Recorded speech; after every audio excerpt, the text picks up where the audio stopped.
Assalamualaikum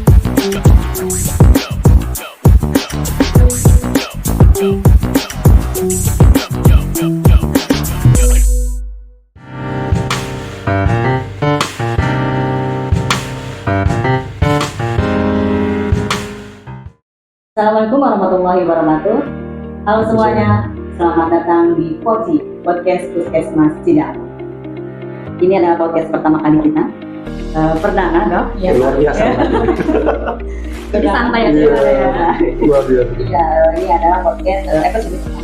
Nah, bersama dengan saya Bidan Irma dan ditemani dengan saya Dr. Inta. Jadi untuk kali ini temanya seru banget Pak. Jadi kita bakalan membicarakan terkait peran gizi dengan gaya hidup sehat kali ini. Mungkin untuk temanya semoga relevan dengan Bapak. Oke. Jadi ternyata Bapak ini adalah, boleh diperkenalkan dulu dengan Bapak siapa? Baik, nama saya Rohmat Kirahanto sebagai subkoordinator ketiga pencegahan dan pengendalian penyakit menular dari Dinas Kesehatan Kabupaten Lebak. Oh, keren banget ternyata. Narasumber kita nih sekarang nggak ecek-ecek ya Bu ya. Ternyata benar-benar kredibel banget sekarang dengan tema yang Oke. Gimana Pak kabarnya hari ini? Alhamdulillah sehat keluarga. Bagaimana dengan ibu-ibu semuanya? Alhamdulillah baik juga. Terpancar dari wajah-wajah ya Pak ya. Luar biasa. Ya, inilah semoga sehat. Amin, amin. Mungkin kita akan langsung saja mungkin baik berbincang-bincang. Jadi nanti kita bakalan ada beberapa pertanyaan nih Pak. Bapak boleh bantu jawab sesuai dengan jawaban dari Bapak, karena nah informasi ini mungkin untuk Bapak tempat yang sangat untuk disimak ya Bu ya. Informasi apa lagi itu? Nanti kita akan bahas bersama narasumber yang sangat luar biasa. Terima kasih. Begini Pak, tadi kan kita sedang melaksanakan kegiatan. Tadi manfaat deteksi dini paru. Sebenarnya itu manfaat deteksi dini paru. Baik, dari manfaat kegiatan kita pada hari ini, kita melaksanakan kegiatan active campaign ya, untuk deteksi sedini mungkin faktor resiko tertular penyakit tuberkulosis. Karena kita tahu bersama bahwa Indonesia ini ranking kedua tertinggi kasus di dunia untuk tuberkulosis. Dan ini menjadikan PR kita bersama untuk penyakit tuberkulosis ini. Oleh karena itu, kami dari Dinas Kesehatan Kabupaten Lebak saja bekerja sama dengan Kementerian Kesehatan ya, melakukan kegiatan screening tuberkulosis kepada orang yang berisiko tertular penyakit tuberkulosis ya. Karena TBC ini diperlukan secara langsung atau droplet infection ya, terutama sangat dominan sekali terkena penyakit TBC ini kepada orang yang kontak serumah dengan penderita TBC. Kemudian orang yang kontak erat dengan penderita TBC. Selain itu adalah orang dengan HIV/AIDS juga sangat berisiko tertular dengan penyakit TBC. Selanjutnya adalah orang dengan penyakit diabetes mellitus. Ya, ini juga sangat berisiko. Selain itu adalah balita yang memiliki gizi kurang, stunting. Selain itu tentu saja jelas perokok juga termasuk orang yang sangat berisiko, dan orang yang dengan penyakit kusta maupun yang kontak erat kusta merupakan faktor risiko untuk tertular penyakit TBC. Oleh karena itu kegiatan active test screening dengan metode foto X-ray ini ditujukan untuk mereka-mereka yang berisiko tadi yang saya sebutkan. Jadi sebenarnya di Indonesia walaupun ranking 2, tapi itu bukan suatu pencapaian, tapi itu adalah suatu hal yang buruk ya Pak ya ternyata ya. Setelah kita lihat sebenarnya ini suatu pencapaian program. Artinya apa? Penyakit menular ini betul-betul kita konsen untuk menanggulangi. Dengan adanya kegiatan penemuan secara dini, maka kasus-kasus ini bisa ditemukan. Walaupun angkanya tinggi, ya, ini suatu pencapaian menurut saya. Dengan adanya penemuan secara dini, kita bisa tahu seberapa besar sih permasalahan yang ada di kita, gitu ya. Jadi ini merupakan momentum bagi kita dalam pengendalian penyakit tuberkulosis, bukan saja kita deteksi secara dini orang yang berisiko, tapi bagaimana kita memutus mata rantai penularan TBC tersebut. Sebenarnya program ini benar-benar sustain banget ya Pak ya. Jadi untuk 5-10 tahun ke depan mungkin masih bisa kita terapkan dengan baik. Ya. Oke. Jadi menurut Bapak sendiri untuk faktor apa saja sih Pak yang mempengaruhi masyarakat khusus di Desa Cidahu ini? Kenapa mereka tuh sulit sekali untuk melakukan screening kesehatan khususnya untuk penyakit itu? Ya, mungkin kalau kita melihat dengan kultur budaya kita, sosial ekonomi kita, kita lebih melihat bahwa ini masih ada stigma di masyarakat, ya, stigma penyakit. Jadi kalau orang dengan berpenyakit menular, ya, bukan saja tuberkulosis, mungkin juga ada penyakit kusta tidak saya sebutkan tadi, ini masih ada stigma yang jelek di masyarakat. Jadi kalau ada suatu masyarakat atau seseorang sakit penyakit menular ini, masyarakat sekitarnya kadang-kadang menjauhi mereka. Kemudian yang menderita sakit pun dia akan lebih condong akan menyendiri, ya. Jadi dia tidak akan datang ke pelayanan kesehatan kalau dia tidak sakit benar, gitu ya. Orang yang kalau kita sebut alternatif, gitu ya, ini masih banyak terjadi di wilayah kita. Baik. Faktor-faktor terkait budaya dan juga sosial dan budaya mereka sebenarnya mempersulit ya Bu ya. Dan letak hal itu tadi pengetahuan juga, ya. Nah, ini berkaitan dengan bagaimana kita tenaga kesehatan memberikan edukasi yang baik dan benar dan kontinya pada masyarakat yang akan buka wawasan mereka. Setuju banget sih sama pendapat itu. Ya mungkin tadi banyak yang teman sobat Koci yang belum tahu dan tidak dijelaskan bersama dalam pondok kita. Saya juga akan menanyakan tentang mungkin sobat Koci ada yang tahu atau yang belum tahu bagaimana ciri-ciri atau tanda-tanda di dalam. Baik, untuk teman-teman semua, ya, seperti yang belum mengetahui tanda gejala dari penyakit tuberkulosis, yang perlu diperhatikan adalah pertama adalah adanya gejala utama. Nah, gejala utama dari penyakit tuberkulosis ini adalah batuk. Nah, kalau dia batuk, nah ini sebagai gejala utama dari penyakit tuberkulosis. Di samping dengan gejala klinik tambahan yang lain, misalkan kalau malam keluar keringat malam tanpa ada aktivitas. Kemudian apalagi adanya penurunan berat badan, ya. Penurunan berat badan. Di samping itu juga biasanya ada gejala tambahan kalau yang sudah kronis, kadang-kadang batuk bercampur dengan darah. Nah, inilah yang kadang-kadang oleh masyarakat disalah persepsikan. Di saat orang dengan batuk keluar darah, ya, disertai dengan darah, kalau di masyarakat kita masih mempercayai bahwa ini adalah penyakit kutukan atau kiriman. Nah, ini yang terjadi, gitu ya. Ini yang harus kita aktif, ya, dengan memberikan edukasi yang benar. Jadi PR-nya besar sekali di situ ya Pak. Betul. Iya, masyarakat besar sekali stigmanya itu dipatahkan ternyata. Iya. Sangat tidak sedikit ya, banyak yang bilang kalau misalkan sudah keluar darah, tindakannya itu memang penyakit itu, ya, iman dari orang. Padahal sebenarnya keluar darah itu adalah gejala dari tuberkulosis, ya. Betul. Mungkin boleh dijelaskan Pak, batuknya kan seperti apa? Ya, untuk batuk ini sebenarnya kita tidak bisa lagi menyebutkan batuknya harus ber2 minggu misalkan. Tidak juga. Sekarang untuk memastikan dia dengan tuberkulosis, maka dengan gejala batuk kita sebenarnya sudah bisa mengambil sampel dahak, ya, karena dahak ini yang nanti akan kita periksa, ya, kita periksa dengan menggunakan alatnya itu adalah tes cepat molekuler.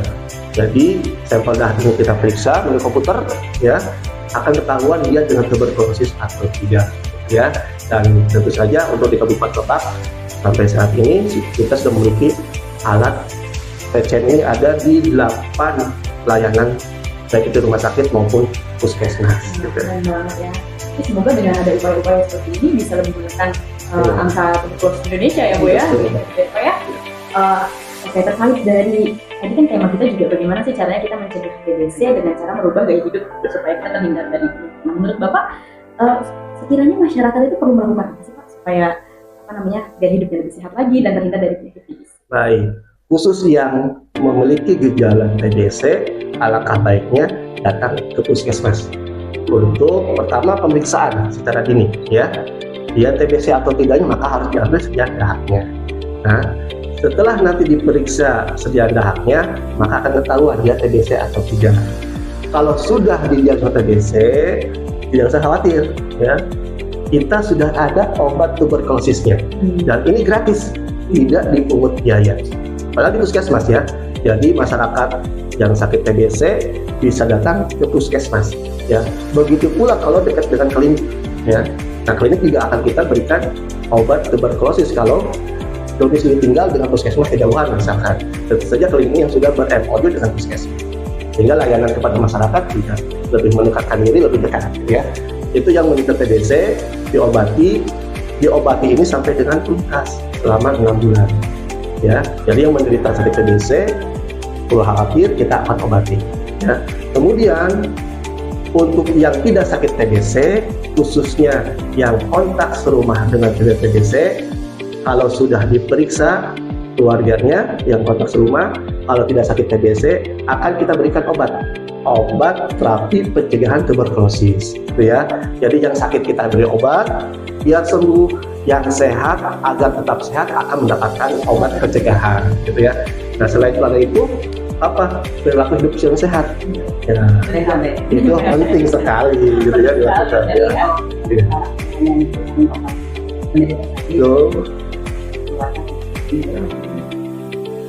Tadi menyambung dengan dokter tadi tentang gaya hidup kan kita melihat apa yang terjadi sekarang. Terus kira-kira menurut Bapak nih untuk penularan penyakit TB, cara penekanan atau pencegahan itu penularan gaya hidup sekarang ya kita berkaca dari COVID-19 jadi hampir sama ya, karena emang sebenarnya tuberkulosis COVID juga sebenarnya. Jadi untuk pencegahan kita sebenarnya kalau kita berada di lingkungan banyak orang, lebih baik kita memakai masker, itu yang terpenting ya.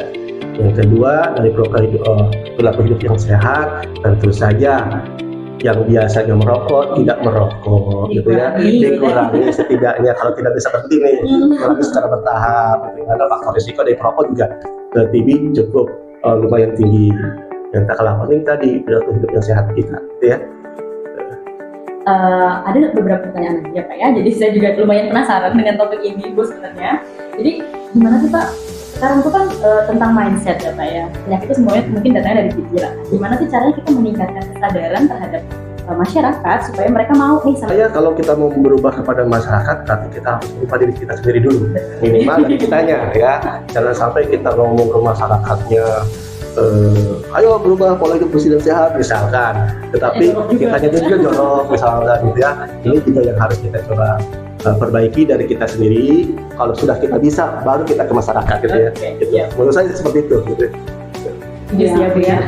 Yang paling sulit itu tadi, tapi yang terakhir itu merokok. Ya, itu tantangan. Itu udah kayak orang makan nasi ya Bu ya, 3 kali sehari ya, wajib. Wah betul sekali Dok untuk pemeriksaan kita kali ini ya. Tadi kan karena banyak di usia muda yang punya kan usia muda apalagi zaman-zaman kalau sekarang di sobat Koci bisa dibilangnya Gen Z. Gen Z dan kaum muda ya, saya sekarang ya. Iya, tadi itu yang dari dijelaskan. Terus tidak harus pengobatan di penderita saja, tapi di seluruh keluarga juga diberikan. Mungkin itu ya. Mungkin ada yang mau ditambahkan lagi dari Bapak untuk materi yang sudah kita tanyakan sebelumnya. Baik, tuberkulosis adalah penyakit menular, tetapi dapat disembuhkan, ya. Dan harapan kami masyarakat yang dengan memiliki gejala tuberkulosis, ayo segera periksakan diri ke puskesmas, ya. Kalaupun didiagnosa penyakit, tidak perlu khawatir, obatnya tersedia di puskesmas gratis, ya. Nah, jadi kita harapkan puskesmas juga berperan aktif dalam pengembangan kasus TBC, temukan, obati sampai dengan sembuh. Jadi kesimpulannya adalah TBC itu bukan penyakit kutukan ya Pak ya? Bukan. TBC itu bukan kutukan, semua orang bisa diobati dan semua obat itu gratis kalau misalkan kalian mau mengakses. Betul Pak? Betul sekali. Mungkin dari Ibu ada yang mau ditambahkan Ibu? Kalau misalkan kita dari pembicaraan tadi Dok, ya ngobrol, kita akan menarik kesimpulannya Dok ya. Belum apa-apa kita terus menarik kesimpulan. Jadi tadi seru banget untuk obrolan kita kali ini bersama dengan narasumber yang sangat-sangat luar biasa, bahwa betapa pentingnya menjaga kesehatan, ya. Terutama tentang tadi dari penyakit menular. Ini kuncinya bagaimana kita mencegah dan menjaga badan kita terhindar dari penyakit menular. Dan jangan lupa lakukan pemeriksaan ke puskesmas. Oh ya, tambahan, karena kita sekarang sudah ada program pemeriksaan gratis untuk setiap ulang tahun. Oh iya benar, sekarang program baru ya Pak ya. Iya. Mungkin boleh dikasih tahu Pak caranya untuk pemeriksaan gratis itu gimana Pak? Ya, tinggal datang nanti ke puskesmas ya untuk pemeriksaan lebih lanjut pada saat berulang tahun. Oke, jadi semua warga Indonesia bisa melakukan pemeriksaan Betul. medical check up ya Pak Iya. ya, terutama pada hari ulang tahunnya. Betul ya Pak? Betul. Seperti itu. Dan itu tidak dipungut biaya sama sekali Pak. Tidak, ya, termasuk pemeriksaan nanti untuk TBC juga ada di situ. Baik. Jadi memiliki kesehatan yang prima itu adalah hak semua orang, nggak cuma para nakes doang yang berhak untuk dapat kesehatan, tapi semua warga negara Indonesia juga berhak untuk dapat kesehatan yang maksimal. Betul ya? Terima kasih Pak Lucinta, Bapak. Sama-sama. Lagi informasi tadi sangat penting buat sobat Poci. Terima kasih. Terima kasih banyak Pak. Sama-sama Ketemu lagi. semuanya. Dari Topik Hidayah. Wassalamualaikum warahmatullahi wabarakatuh. Salam sobat Poci.